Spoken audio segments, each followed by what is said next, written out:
Aloha kako, aloha kakahiaka. Hello, everyone, and good morning. If you are willing and able to please stand and join us in our gathering music.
Please be seated. Grateful praise indeed. Welcome to the First Unitarian Church of Honolulu. We are a beloved community, boldly growing compassion, justice, and joy. Whether in person or online, we are glad you are here. Welcome to our Zoom congregates who always join us every Sunday. And also at this time, I don't have to ask, I see a lot of new faces in our congregation joining us this morning. And I'd like to indulge you if you'd like to stand up and introduce yourselves and tell us a little bit more about you. Would you like to start with Jose? Sorry to put you on the spot, Jose.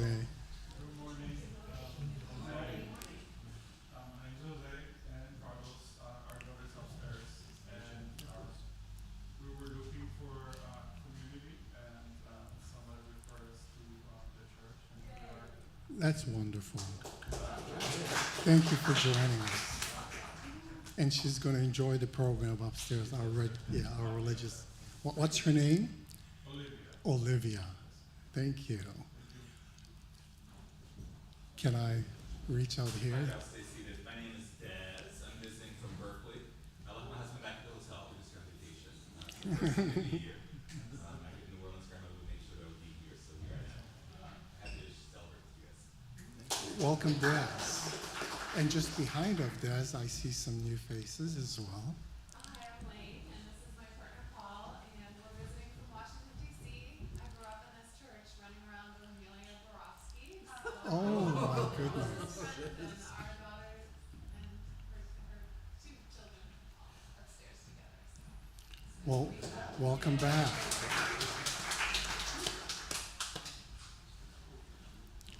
While for those in the sanctuary, please join us after the service for light refreshments and fellowship, and let's talk stories so we can get to know you better. My name is Gabe, and my pronouns are he, him, and they.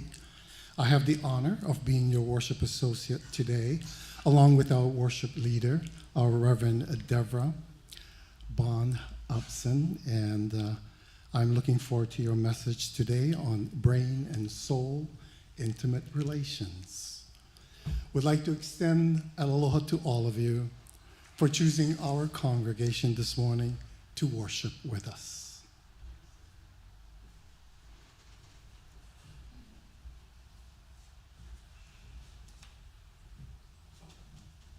It's still me. It's been a wonderful holiday and a long holiday, but it's so nice to be here with all of you. We're ringing up the bell.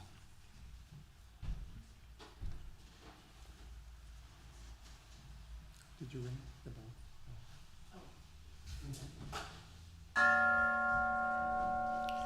And I see Deborah already took a step and lit our chalice lighting. Please join me with the chalice words. And we'll wait for Ian to post the chalice words on the monitors.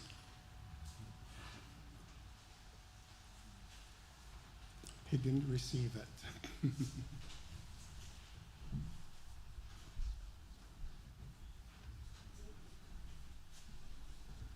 Okay, I'd like to read the chalice lighting this morning. And as Deborah lit our chalice, symbols of our free faith, with the words of Elizabeth Sally Jones. In the light of truth and in the warmth of love, we gather to seek, to sustain, and to share. Please remain seated as we sing our mission song.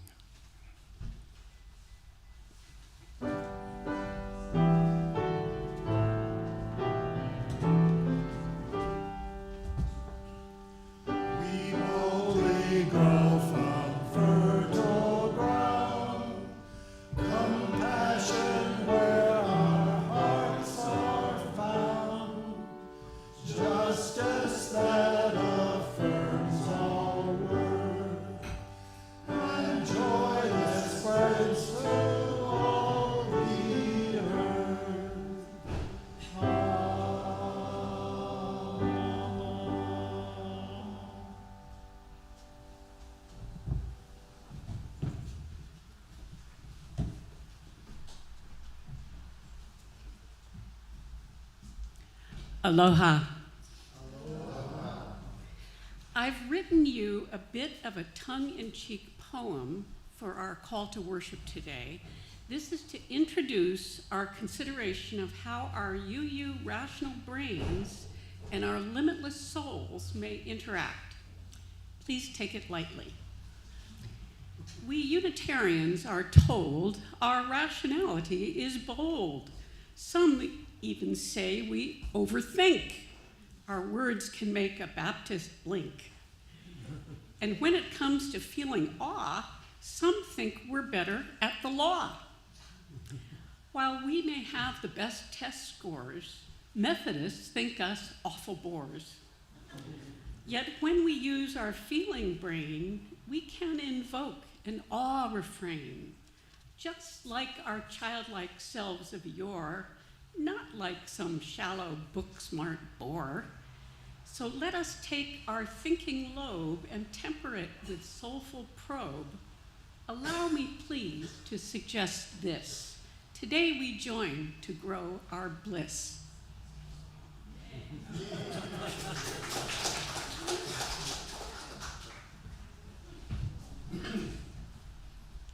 At this time, I'd like to share the Book of Life. And this Book of Life sits at the table as you enter the sanctuary. And in it, we invite you to write a concern or a joy affecting you or this shared community so that it can be held by all of us.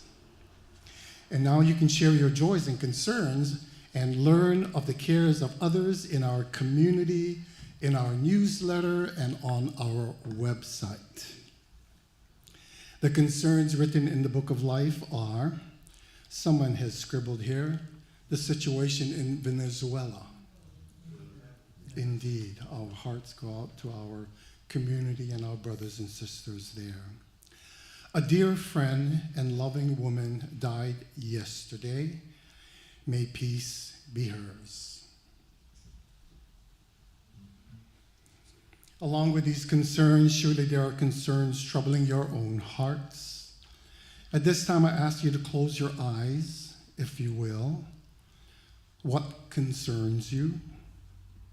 How may you share your concerns to lighten your load or deepen your connections?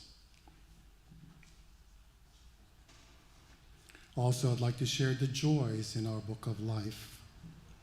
Someone has written, Walk for Peace. Rosemary Tucker, a longtime UU, is relieved to have hospice care at home and Friday stop her eating and drinking. May she rest in peace. With this shared joy, surely there are joys liveling your own hearts. Again, take a moment to recall your joys. How may sharing your joys inspire wider happiness? The bitterness and the sweetness, the concerns and the joys of life remind us to live these days together. The brave adventure and the holy understanding we share in this journey echoes today, as they always do in the book of life and in our hearts we each bring to share today. And may it always be so. I'd like to invite Nan, please.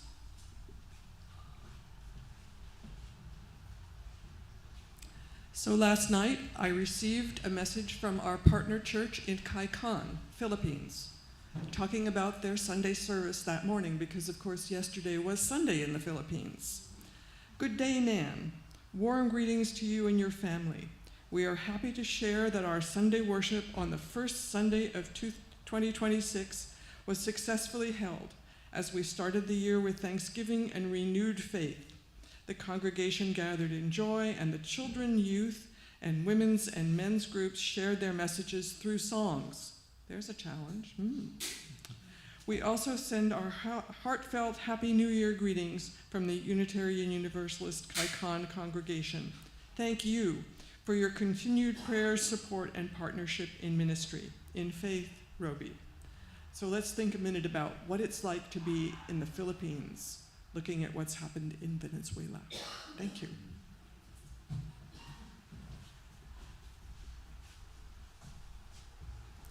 And for those joining us, our Kaikan community is our UU sister church in the Philippines. Thank you, Nan. With that being said, isn't it wonderful knowing that we are able to provide some relief to those in need by giving our whole offering today and every Sunday to a cause who benefit from our loving concern. And this month we are supporting the legal clinic. I'm going to have Francine come up and introduce to us some very important people this morning.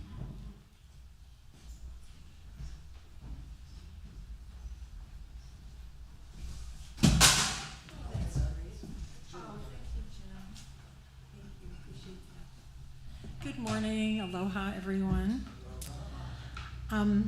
Well, as Gabe said, our Share the Plate recipient organization for January is the Legal Clinic.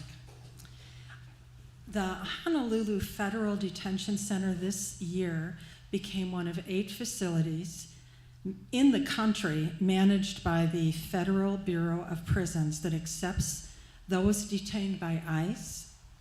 And ICE has been transferring detained immigrants from the continent to the Honolulu Federal Detention Center since this summer. It is estimated that up to 80 immigrants are currently being detained here. The detainees have the right to legal representation, but there is no equivalent to a public defender or court-appointed attorney, so they have limited options. The legal clinic estimates that there are 12 nonprofit immigration attorneys in the state, and only 6 represent clients on a regular basis. Local immigration attorneys are facing unprecedented caseloads and are concerned that people may be falling through the cracks without adequate legal representation. Some of the detainees, their families don't even know where they are, and they can't communicate with the outside world. They don't even have legal representation. So the work of the legal clinic is vital. We are grateful today to have a speaker from the legal clinic. Please welcome Tina Sablon, who is the community and policy advocate, and she will tell you more about the services they provide. Thank you.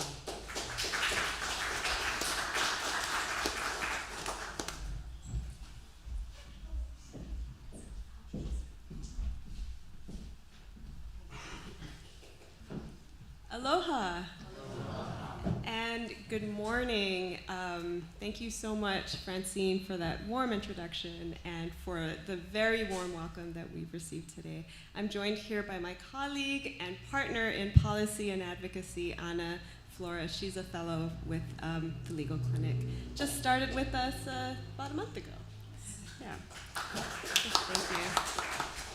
And on behalf of the legal clinic, we'd like to express our most heartfelt thanks to all of you, the First Unitarian Church, and especially the Social Action Council for standing with TLC. Your support is not just financial, it's also moral, and it's a powerful expression of the care and compassion and shared humanity that you feel.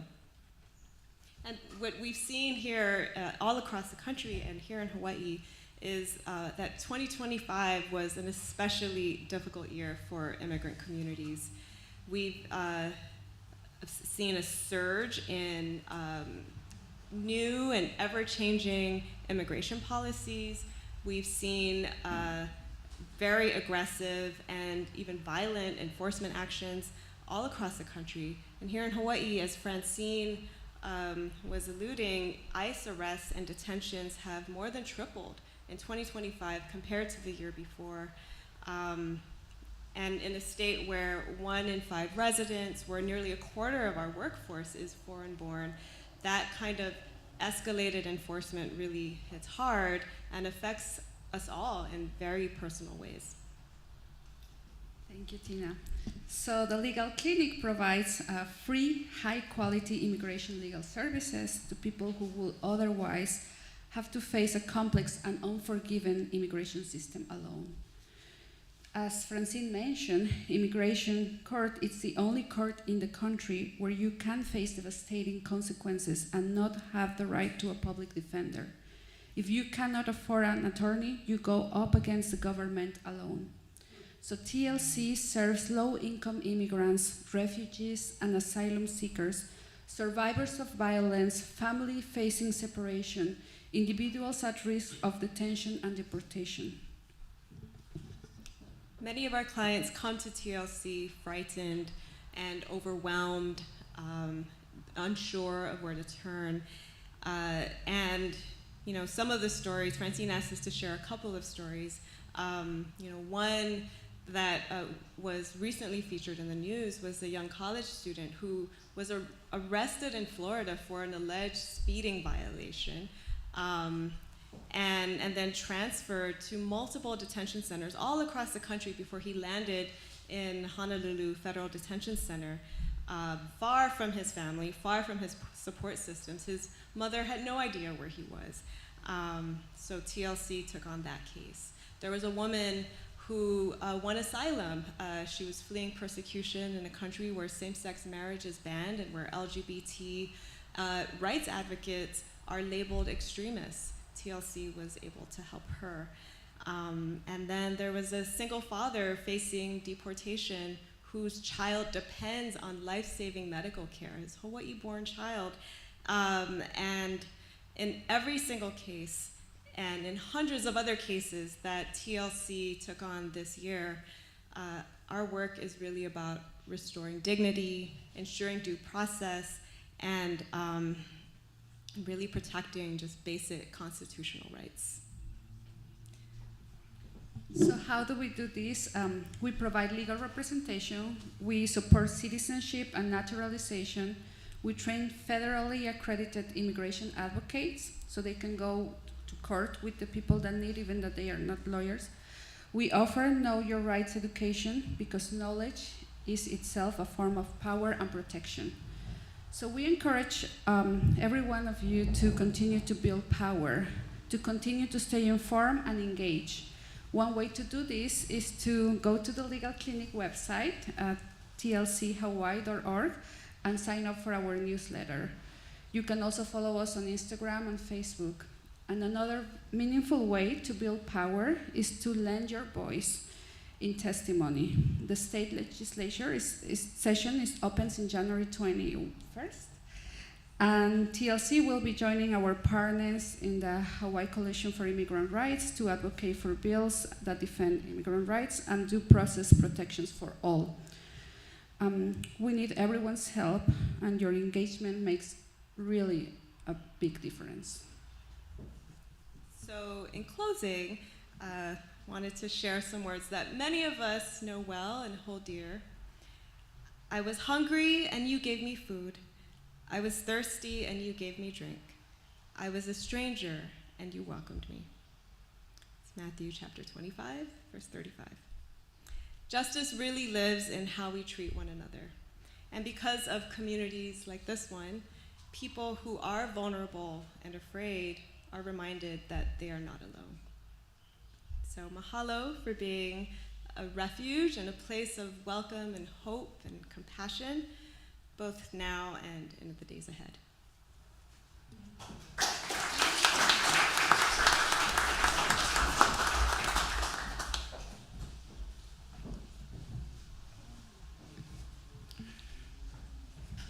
Thank you, the Legal Clinic, for existing and offering hope to many of our immigrant brothers and sisters who are humans just like us, who have feelings, and they're dealing with more anxiety than anyone have to deal with this time in today's climate.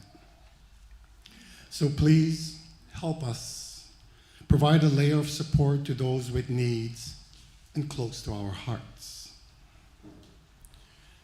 When a calabash comes around, please give. Use the QR code on the screen or text to the church to share the plate. Fund emergencies or your pledge, or simply send a check to the church. At this time, please, let's give us freely now and receive with great gratitude.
Your gifts help sustain the ministry of this church within these walls and without.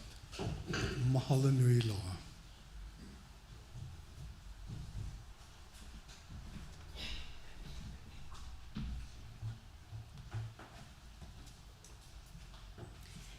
We UUs know a lot.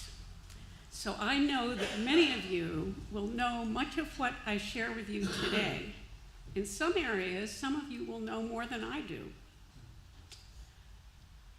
But I'm going to share what I've found because I have found that in understanding my brain a bit over time and taking a bit of control in a limited way through multiple attempts and experiences, I'm able to achieve peace in myself in spite of highly troubling times.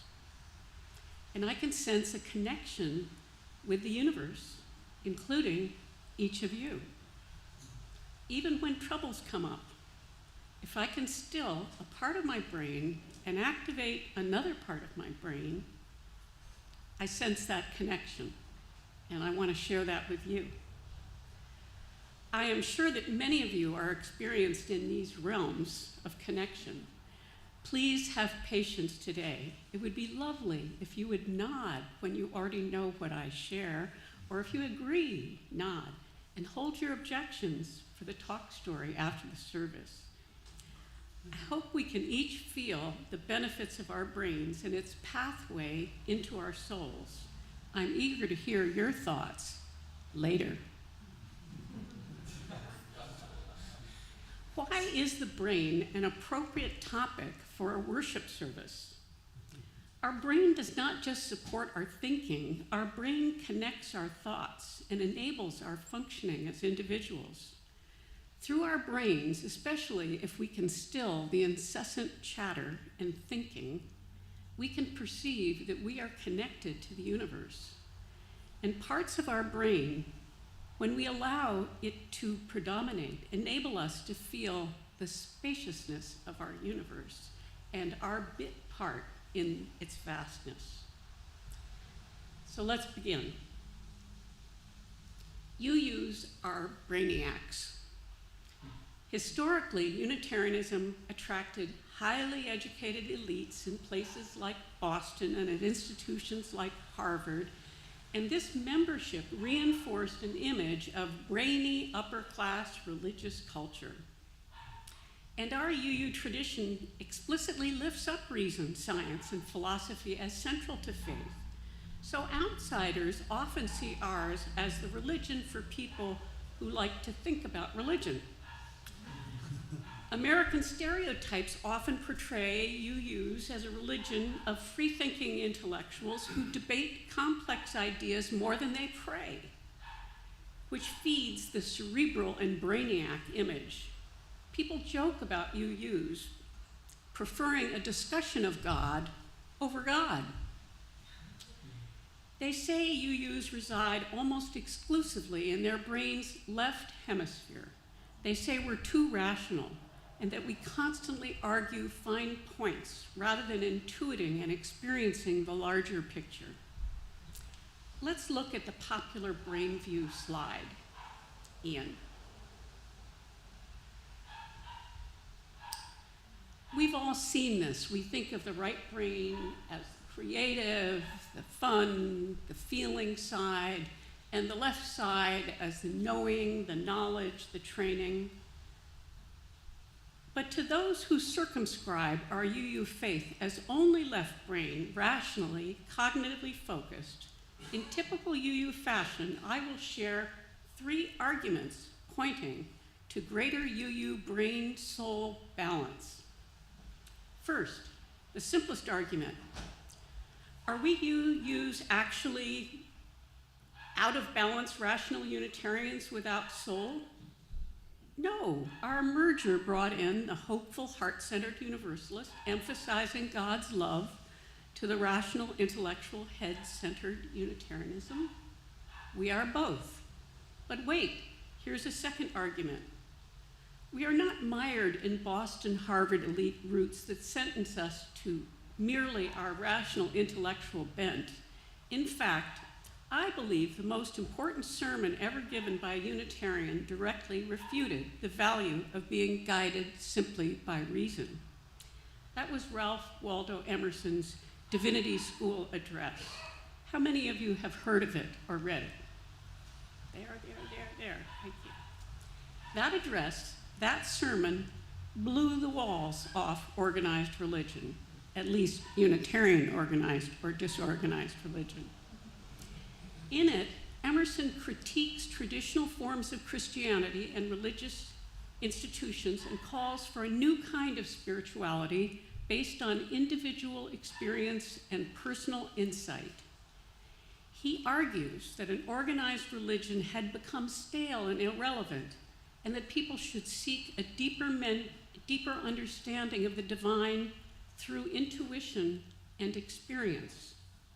Emerson claimed that each person has access to the divine within themselves, and that this inner spiritual connection is more important than any external religious authority.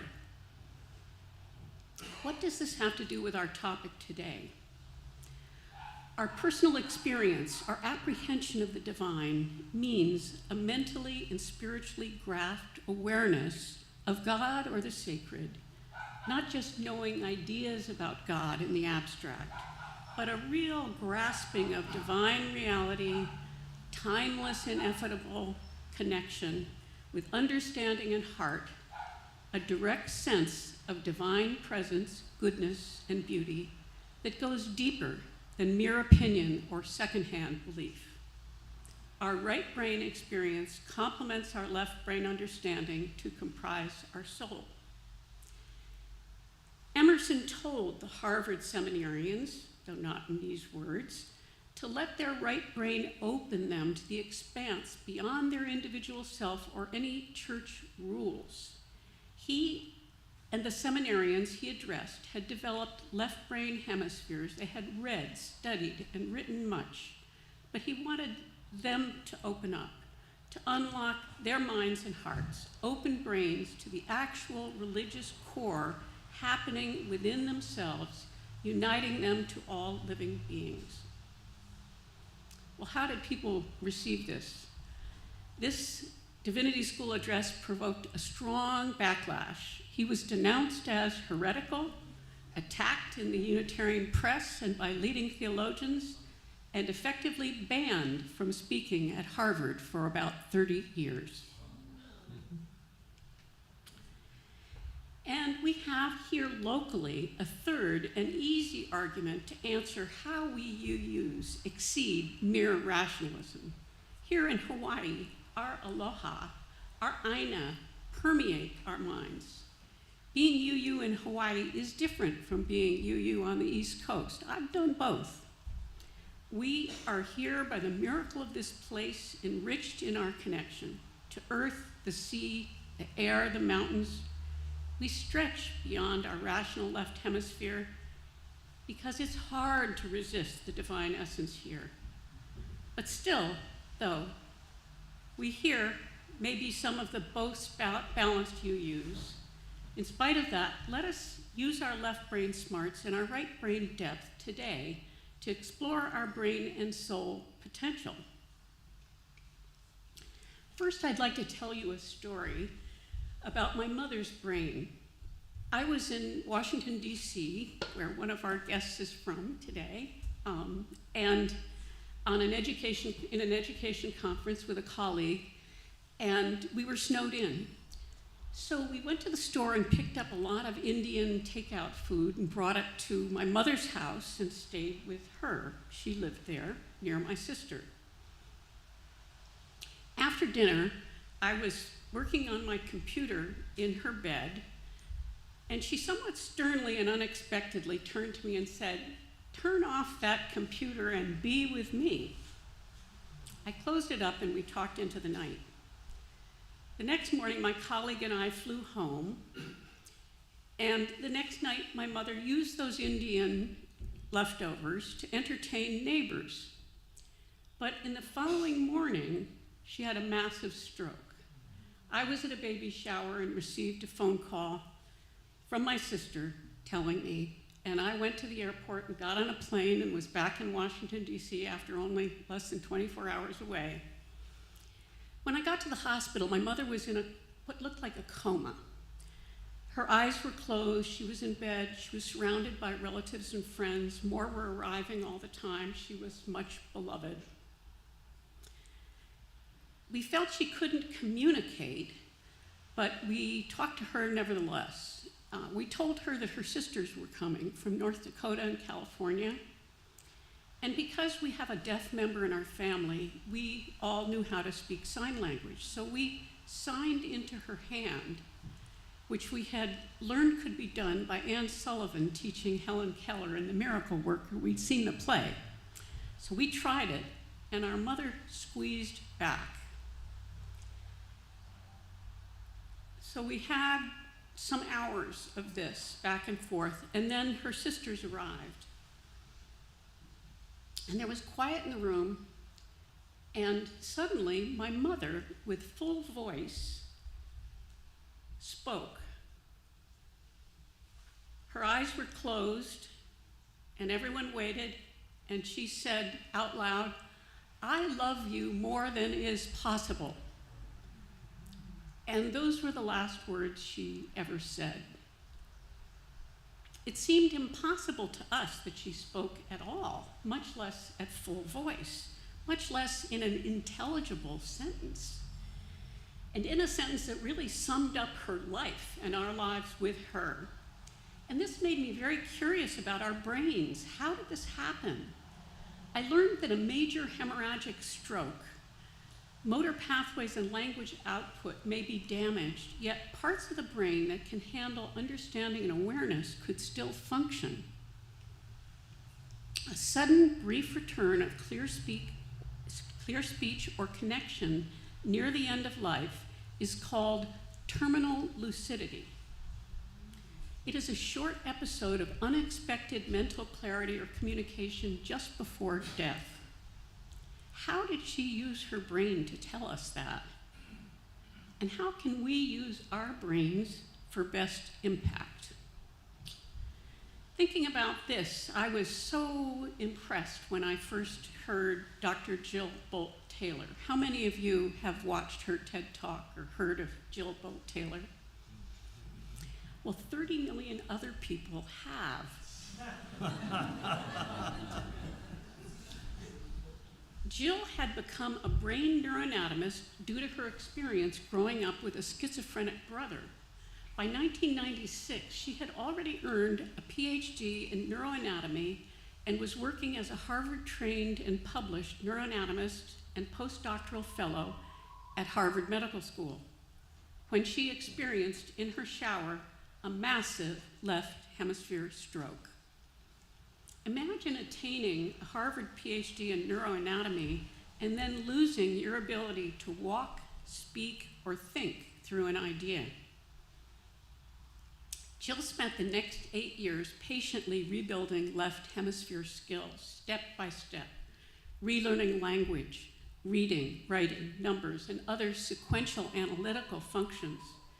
She relearned language from the ground up with her mother's help and some short-term speech therapy. She reacquired the alphabet, word meanings, reading, writing, and speaking, much like a child learning language the first time. She reconstructed her scientific and academic knowledge. She used her intact right hemisphere picture understanding of anatomy and science, and then deliberately rebuilt it with left brain terminology and linear thinking so that she could then again, teach, lecture, and write as a scientist. She leaned heavily on neuroplasticity, repeatedly practicing specific left brain tasks, logic, language, sequencing, so that surviving cells and new pathways could take over functions lost in the stroke.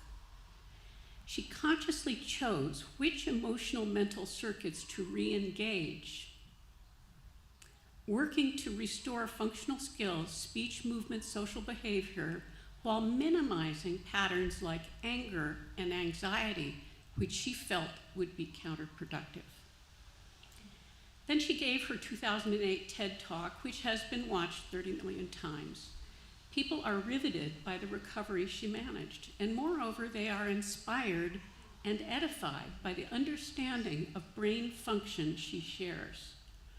And when Dr. Jill is asked now, if it were 1996, knowing what she knows now, and what she had to do to reclaim her brain function, would she choose to have the stroke or not? And she would choose to have the stroke. Her experience of connection with the universe, enabled by turning off her left brain cognitive function, gave her access to experience oneness with all. Ian, would you show Dr. Jill slide 1? We've all heard about left brain and right brain, rational, logical, language left, creative, emotional, spatial, right.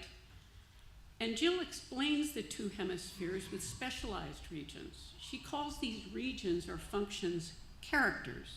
Characters 1, 2, 3, and 4. I think she explains this to us using characters since she knows we all learn better through story. Let's meet the characters. Could you show Jill's slide 2? Character 1 organizes. Character 2 protects, worries about what's happening, and tells you what to watch out for. Character 3 is creative, making things and feeling things, and character 4 is feeling the immensity of our universe. Character 1 is the structured, analytical, task-focused part that loves plans and schedules and getting things done right. It is organized. Do we have that? It judges what is correct, efficient, and appropriate. Character 2, left emotional, the protector, holds fear, anger, anxiety, and past hurts, scanning for danger and remembering wounds to keep you safe. It's reactive, often pessimistic, and focused on survival, boundaries, and self-protection. Character 3, right emotional, the experiencer, is playful, spontaneous, creative, sensory, in-the-moment self that seeks fun, connection, and adventure. It feels emotions intensely in the present, loves novelty, and is often impulsive and experimental. Character 4, right, thinking, expansive self, spacious, peaceful, big picture, spiritual, or transcendent awareness that feels connected to everything. It is reflective, compassionate, and grounded in gratitude, awe, and a sense of unity. Why is this interesting or important? We can enrich our own lives knowing that we govern our own brains to some degree. We can quiet character 1 and feel character 4 more clearly. In fact, neuroplasticity grows if we give character 3 and character 4 more rein. Neuroplasticity is the ability of our brains to learn new things, to reconfigure new networks, so that creative play, that expansive meditation can actually make you more effective in your character 1 and 2.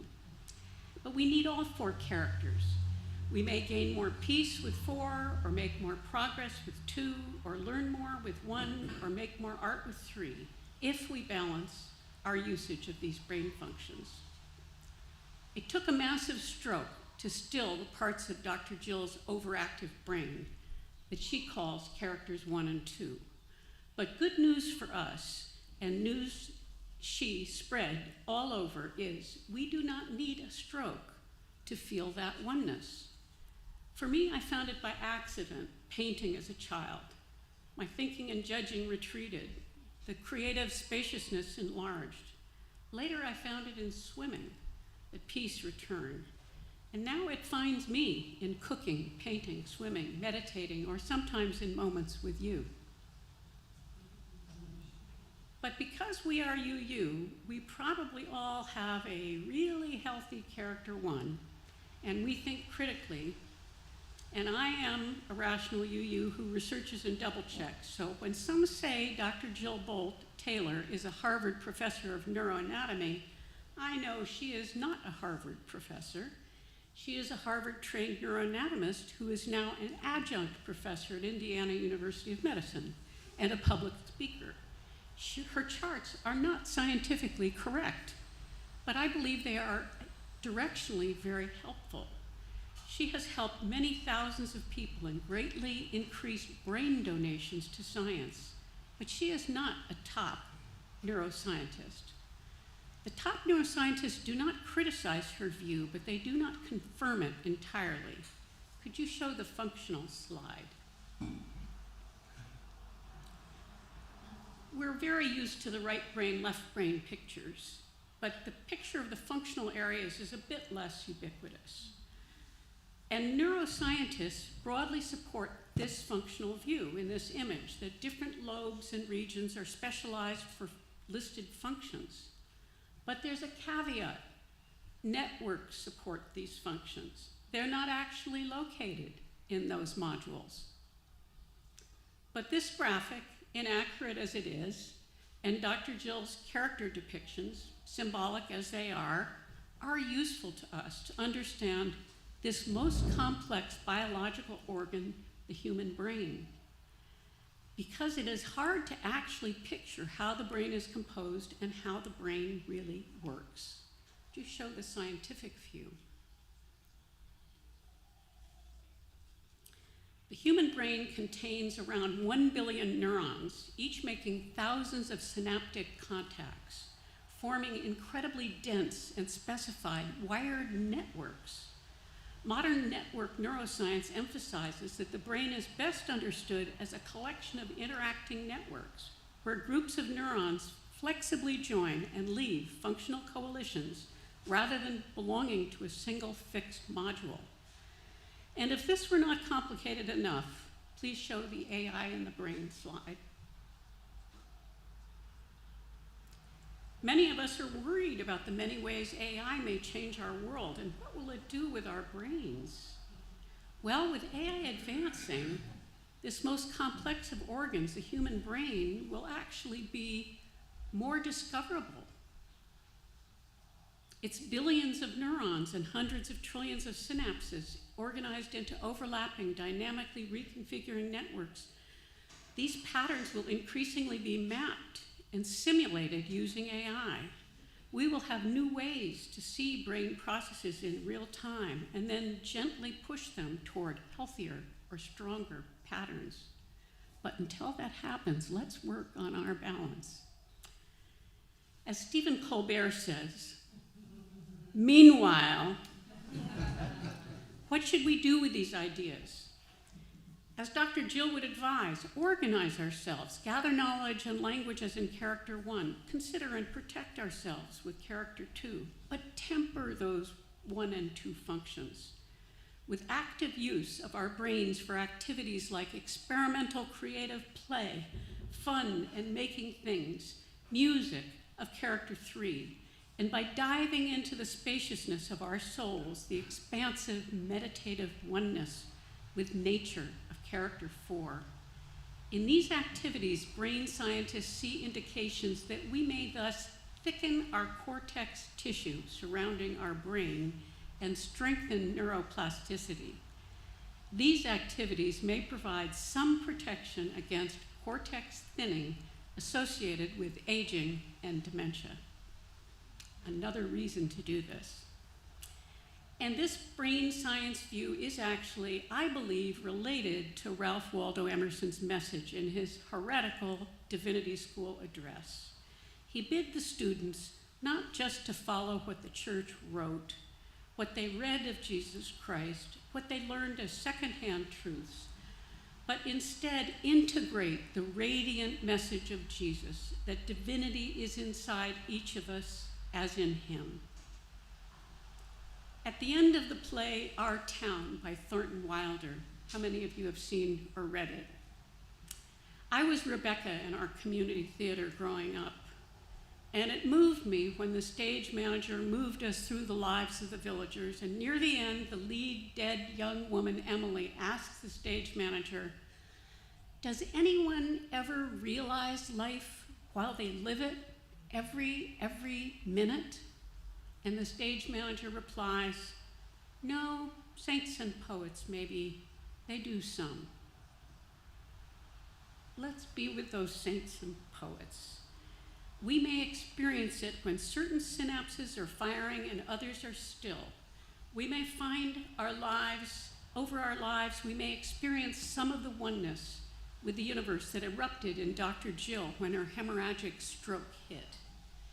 We may feel that deep, connected, timeless, ineffable peace when we still some of the neural networks and ignite others, whether it be in running or dancing or yoga, meditation or singing or loving or poetry or cooking or gardening.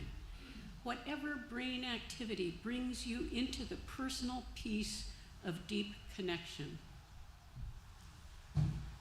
What I get from all this is this: we may each experience our oneness with this radiant universe, sense ourselves as an inlet for connected goodness, grow in reverence for the natural world, and engage in the natural ethics of care for all living beings, and speak and act directly from our own experience, our own soul, so nourished.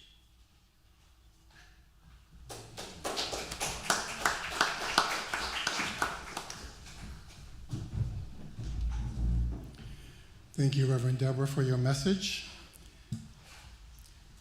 May the power of the universe keep our brains functioning until we choose not to. Do I get an amen? Amen. Before we sing our song of peace, I'd like to bring your attention to a few announcements about the different things going on in our church. Next week, please join us with Dan Carpenter, who has just returned from another journey, and with his sermon entitled Traveling the Journey. Please join us.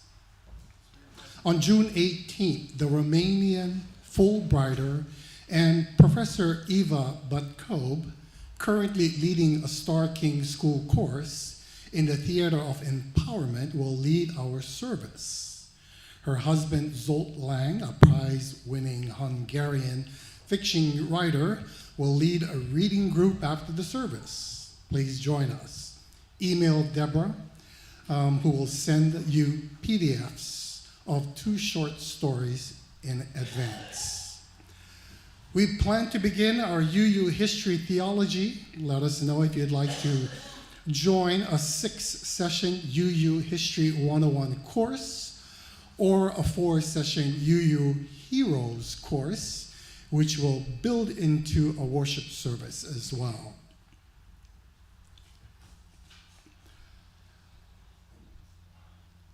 Free, do in 10-point Chinese healing, self-massage with Greg Ewan. An easy 3-course Thai cooking class with Nancy Schultz, Wednesday, January 7th at 3 to 4.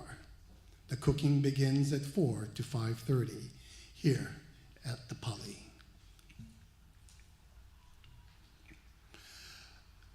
In the gallery, there's going to be a new artist. There's a Meet the Artists reception this Saturday from 4 to 7 in the gallery. Please join us. After the service, we hope you will join us in the gallery for refreshments and time with each other. Do you have thoughts on today's topic? If so, please join us back here for a talk story in the sanctuary. You may bring your refreshments with you. Also, as you make your way to the gallery, notice the bulletin boards. There are so many interesting points and news to pursue. We have people working very hard on the bulletin boards. See what news they have to share with you.